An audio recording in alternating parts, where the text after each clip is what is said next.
പത്തനംതിട്ടയിലെ LDF സ്ഥാനാർത്ഥി doctor Thomas ഐസക്കിന് ഇന്ന് സന്തോഷവും ദുഃഖവും കലർന്ന ദിവസമായിരുന്നു. രാവിലെ പ്രവർത്തകരുടെയും നേതാക്കളുടെയും അകമ്പടിയോടെ നാമനിർദ്ദേശ പത്രിക സമർപ്പിക്കാൻ പുറപ്പെട്ടു.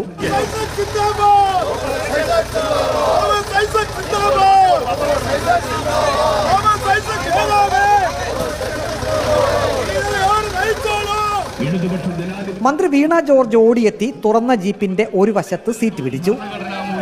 സംരക്ഷിക്കുവാൻ വൈജ്ഞാനിക സമൂഹത്തിന്റെ വഴികാട്ടിയായ ഡോക്ടർ തോമസ് ഐസക് നൂറുകണക്കിന് പ്രവർത്തകരുടെ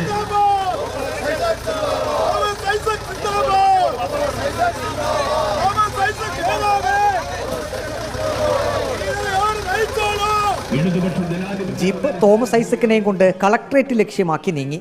കളക്ട്രേറ്റിൽ എത്തി ജില്ലാ വരണാധികാരി കൂടിയായ കളക്ടർക്ക് 3 സെറ്റ് നാമനിർദ്ദേശ പത്രിക സമർപ്പിച്ചു.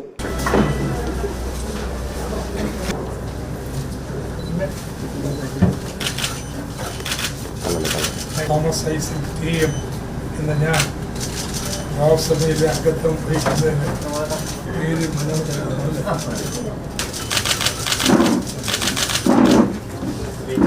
കളക്ടറുടെ വക ഫ്ലാസ്ക് സ്ഥാനാർത്ഥിക്ക് സമ്മാനം. കൊടും ചൂടല്ലേ, പ്രചരണത്തിനിടയിൽ ഫ്ലാസ്കിൽ വെള്ളം കരുതുന്നത് നന്നെന്ന് ജില്ലാ കളക്ടർ.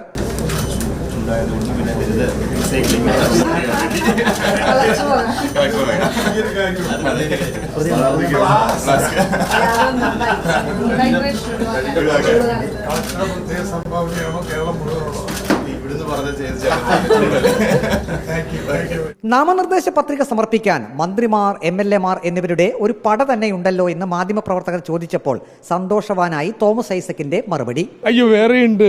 2 മന്ത്രിമാര് മാത്രമല്ല, ഇപ്പോ 2 മന്ത്രിമാരുണ്ട്, ഡെപ്യൂട്ടി സ്പീക്കറുണ്ട്, MLA മാരുണ്ട്, 7 MLA മാരും ഉണ്ടെന്ന്.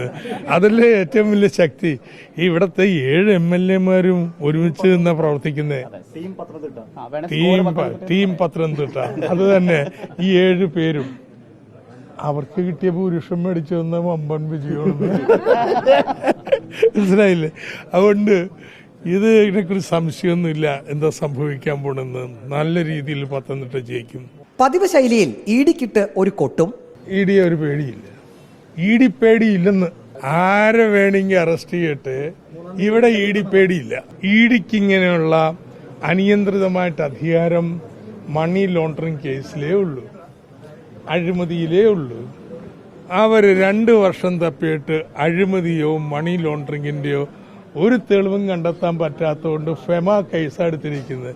അങ്ങനെ ഇവിടെ മനസ്സിലൊരു പോലെ പൊക്കിയെടുത്തൊന്നും കൊണ്ടുപോകാൻ പറ്റില്ല. ഇവിടെ കോടതിയൊക്കെ ഉണ്ട്. ഉച്ച കഴിഞ്ഞപ്പോൾ ജില്ലാ വരണാധികാരിയുടെ വക താക്കീതും തോമസ് ഐസക്കിന് ലഭിച്ചു. സർക്കാർ സംവിധാനം തെരഞ്ഞെടുപ്പിൽ ദുരുപയോഗം ചെയ്യരുത്. കുടുംബശ്രീയുടെ ഔദ്യോഗിക പരിപാടികളിൽ ഉൾപ്പെടെ സർക്കാർ പരിപാടികളിൽ പങ്കെടുക്കരുത്. ഇതായിരുന്നു കളക്ടറുടെ താക്കീത്. കളക്ടറുടെ താക്കീതിന് തോമസ് ഐസക്കിന്റെ മറുപടിയും ഉടൻ വന്നു.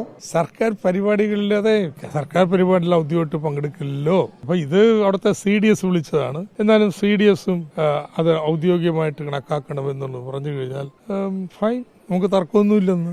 പിന്നെ അല്ലാതെ പക്ഷെ കുടുംബശ്രീനെ ഇനി യോഗം വിളിക്കുമെന്ന്. ഞങ്ങൾക്കിടെ പ്രവർത്തകരാണ് മഹാഭൂരിപക്ഷം. അവർ വരും, അവർ മറ്റുള്ളവരോട് സംസാരിക്കും. അതിനൊന്നും യാതൊരു തെറ്റുമില്ല. കുടുംബശ്രീയിലെ വോട്ട് നടത്തുന്നത് ഇലക്ഷൻ അടിസ്ഥാനത്തിലല്ലേ, അല്ലാതെ കോൺസെൻസസ് അല്ലല്ലോ. വ്യത്യസ്ത അഭിപ്രായങ്ങളുണ്ട്. താൻ ജയിക്കും എന്നുറപ്പായപ്പോൾ UDF 18 അടവും പയറ്റുകയാണ്. UDFന്റെ സകല പ്രതിരോധവും തകർത്ത് താൻ മുന്നേറുമെന്നും തോമസ് ഐസക് പറയുന്നു.